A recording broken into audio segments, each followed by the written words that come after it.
మహబూబాబాద్ జిల్లా ప్రధాన వార్తలను పరిశీలించినట్లయితే దంతాలపల్లి మండలం కుమ్మరికుంట్ల గ్రామంలో ధాన్యపు కొనుగోలు సెంటర్ దగ్గర రైతులు ఆందోళనకు దిగారు. దంతాలపల్లి సూర్యాపేట రహదారి మీద ధాన్యపు బస్తాలతో రైతులు ధర్నా నిర్వహించిన సందర్భం కనిపిస్తూ ఉంది. తడిసిన ధాన్యాన్ని కొనుగోలు చేయడంలో నిర్వాహకులు నిర్లక్ష్యం చేస్తూ ఉన్నారని చెప్పి రైతులు ఆరోపిస్తున్నారు. వెంటనే తడిసిన ధాన్యాన్ని కూడా కొనుగోలు చేయాలని రైతాంగం అంతా కూడా డిమాండ్ చేస్తున్న సందర్భం కనిపిస్తూ ఉంది. ఇదే నేపథ్యంలో రైతుల నిరసనను అడ్డుకోవడానికి వచ్చినటువంటి పోలీస్ కాళ్ళు ఓ రైతు మొక్కడం అక్కడున్నటువంటి రైతుల దయనీయ స్థితికి నిదర్శనంగా మారింది.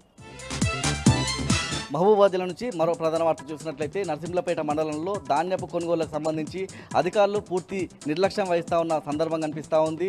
ముఖ్యంగా నరసింహులపేట మండల కేంద్రంలో ధాన్యపు కొనుగోలుకు సంబంధించి పర్యవేక్షణకు వచ్చినటువంటి ఎంఆర్ఓ కాళ్ళు ఇద్దరు మహిళలు పట్టుకోవడం పట్ల ఇప్పుడు రాష్ట్ర వ్యాప్తంగా ఒక చర్చ అయితే కొనసాగుతున్న సందర్భం కనిపిస్తూ ఉంది. 40 రోజుల నుంచి ధాన్యాన్ని కొనుగోలు సెంటర్కు తీసుకొచ్చినా ఇప్పటి వరకు అధికారులు పట్టించుకోవడం లేదని, వెంటనే మా ధాన్యాన్ని కొనుగోలు చేయాలని ఆ ఇద్దరు మహిళా రైతులు కూడా ఆవేదన వ్యక్తం చేస్తున్నారు సందర్భం కనిపిస్తూ ఉంది. మరో 4 రోజులైతే వానాకాలం సీజన్కు సంబంధించినటువంటి పనులకు వెళ్లాల్సి ఉండగా ఇప్పటికీ యాసంగి సీజన్కు సంబంధించినటువంటి పనుల్లోనే నిమగ్నమయ్యామని, ఆ డబ్బులు రాకపోతే మేము వానాకాలం సీజన్కు సంబంధించినటువంటి పంటను ఎలా పండించుకోవాలన్నటువంటి ఒక ప్రశ్న అయితే ఆ మహిళల నుంచి కనిపించింది.